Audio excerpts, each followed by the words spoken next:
नमस्कार मित्रांनो, जिल्हा सत्र न्यायालय लातूर सफाईगार पदासाठी अर्ज कसा भरायचा, तर आपण आजच्या व्हिडिओमध्ये हा फॉर्म कसा भरायचा हे पाहणार आहोत। तर मित्रांनो, इथे आपल्याला आपला पासपोर्ट साईजचा फोटो चिटकवायचा आहे आणि त्यावरती आपल्याला अर्धी सही फोटोवरती आणि अर्धी सही खाली अशी सही करायची आहे आणि इथं आपलं संपूर्ण नाव आपलं टाकायचं आहे आणि इथे आपल्या पत्र व्यवहाराचा संपूर्ण पत्ता पिन कोड सहित आपल्याला टाकायचा आहे आणि इथं कायमस्वरूपी संपूर्ण पत्ता आणि पिन कोड सह आपल्याला इथं आपण जिथं राहतो तो पत्ता आपल्याला संपूर्ण टाकायचा आहे आणि इथं राष्ट्रीय तत्व आपलं भारतीय असं लिहायचं आहे आणि इथं अर्जदार महाराष्ट्राचा रहिवासी आहे का, होय असं आपल्याला टिक करायचं आहे आणि इथे आपला मोबाईल क्रमांक टाकायचा आहे आणि इथं आपला ईमेल आय डी असल्यास आपल्याला इथे ईमेल आय डी टाकायचा आहे आणि इथं आपलं लिंग पुरुष स्त्री इतर जे काय असेल ते आपल्याला इथे टाकायचं आहे आणि धर्म जात आपलं जात टाकायची आहे आणि इथे आपल्याला जातीचा प्रवर्ग टाकायचा आहे, भज व असं आपलं जी काही कास्ट असेल ते आपल्याला इथे जातीचा प्रवर्ग टाकायचा आहे। इथं आपल्याला आपली डेट ऑफ बर्थ टाकायची आहे आणि जी जाहिरातीमध्ये जी जाहिरात ज्या दिवशी जाहिरात आली त्या तारखेचं कॅल्क्युलेट करून आपल्याला इथे डेट टाकायची आहे।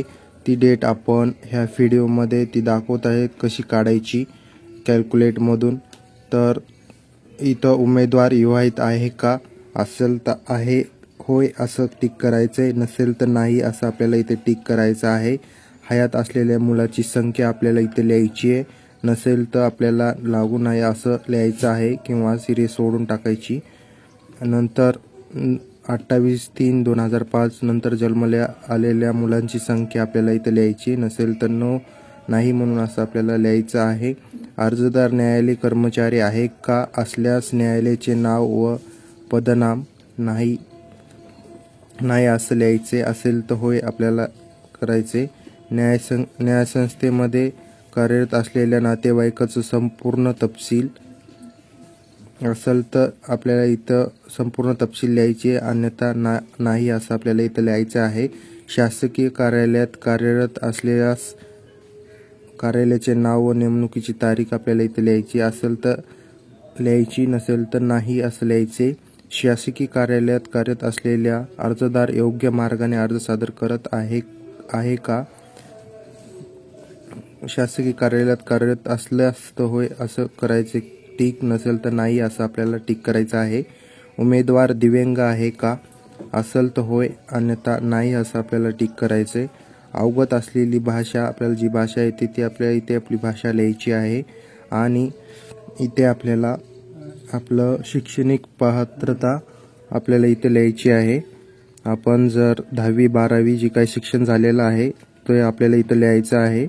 जर आपण कोणत्या बोर्डमधून पास झालो, औरंगाबाद पुणे, ते आपल्याला इथं लिहायचं आहे आणि इथे आपलं उत्तीर्ण झाल्याचं वर्ष ते लिहायचे आणि आपल्याला किती टक्के पडले ते आपल्याला इथं लिहायचं आहे।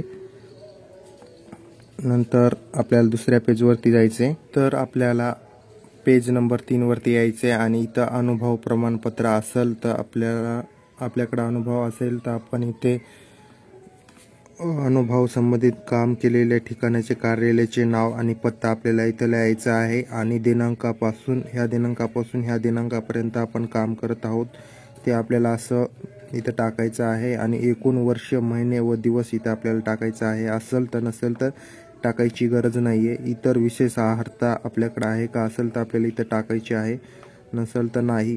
खाली आपल्याला उमेदवाराविरुद्ध कोणती फौजदारी कारवाई प्रलंबित आहे का, असेल तर होय, अन्यथा नो ह्या ऑप्शनवरती क्लिक करायचं आहे। तिला फौजदारी न्यायालयाचे दोषी ठरवले आहे का, असेल तर होय, अन्यथा नाही असं आपल्याला क्लिक करायचं आहे। तो देशभंगाच्या चौकशीस समोरच जात आहे का, असं नाही। इथे आपल्याला जे चारित्र्य प्रमाणपत्र आपण 2 जणांचे जोडणार आहोत ते 2 जणांचे आपल्याला इथे नाव लिहायचे आहेत, पत्ता आणि नाव लिहायचं आहे। इथं आपलं ज्या व्यक्तींचं पहिलं नाव लिहायचे, संपूर्ण, आणि इथे आपल्याला खाली पत्ता टाकायचा आहे. तसंच दुसऱ्याचा बी आपल्याला नाव लिहायचं आहे आणि संपूर्ण पत्ता टाकायचा आहे. नंतर खाली आपल्याला इथे आपला ज्या तारखेला आपण पोस्टाने फॉर्म पाठवणार आहोत ती तारीख आपल्याला इथे टाकायची आहे. आणि इथे आपलं अर्जदारचे नाव आणि सही आपल्याला इथे करायची आहे. इथं असं नाव टाकायचं आहे आणि वरी सही आपल्याला करायची आहे. अर्जासोबत जोडलेल्या कागदपत्राची तपशील खालीलप्रमाणे आपण जी कागद अर्जासोबत जोडली आहेत ती आपल्याला इथे डॉक्युमेंट्स लिहायची आहेत. इथं आपलं संपूर्ण नाव टाकायचं आहे आणि इथे आपल्या वडिलांचं नाव टाकायचं आहे. आपलं इथं वय टाकायचं आहे, राहणार टाकायचं आहे, गावाचं नाव, आणि आपल्याला इथे आज रोजी मला संख्या इतकी मुले आहेत म्हणून आपण इथं लागू नाही असं करायचं आहे किंवा 0 असं टाकायचं आहे. इथं बी 28/3/2005 नंतर जन्मलेल्या आलेल्या मुलांची संख्या आपल्याला इथे टाकायची आहे, नाही 0 असं टाकून द्यायचं आहे. असेल तर आपल्याला इथे आकडा टाकायचा आहे. आणि इथं आपल्याला खाली आपलं स्थान टाकायचं आहे, गावाचं नाव, आणि इथं आपल्याला दिनांक टाकायचा आहे. अर्जदाराचं खाली आपल्याला इथे संपूर्ण नाव टाकायचं आहे आणि वरी सही आपल्याला करायची आहे. ह्या प्रिंटची आपल्याला 2 प्रिंट काढायची आहे. आणि इथे आपलं नाव टाकायचं आहे आणि इथे आपल्याला तालुका टाकायचा आहे आणि जिल्हा टाकायचा आहे. आणि इथे आपल्याला मी त्यांना मागील एवढ्या वर्षापासून ओळखत आहे इथे आपल्याला लिहायचं आहे. आणि इथं आपलं गावाचं नाव टाकायचं आहे आणि इथं आपल्याला दिनांक टाकायचा आहे. आणि इथे आपल्याला प्रमाणपत्र देणाऱ्यांचे नाव व सही, त्यांचा पत्ता आपल्याला इथे टाकायचा आणि मोबाईल नंबर टाकायचा आहे. आपण पोलीस पाटलाची जर सही घेणार असाल तर आपल्या इथं त्यांचा सिक्का स्टॅम्प घ्यायचा आणि वरी सही घ्यायची आहे किंवा सरपंचाची. तर मित्रांनो, आपल्याला हा व्हिडिओ आवडला असेल तर व्हिडिओला सबस्क्राईब आणि लाईक शेअर करा. धन्यवाद.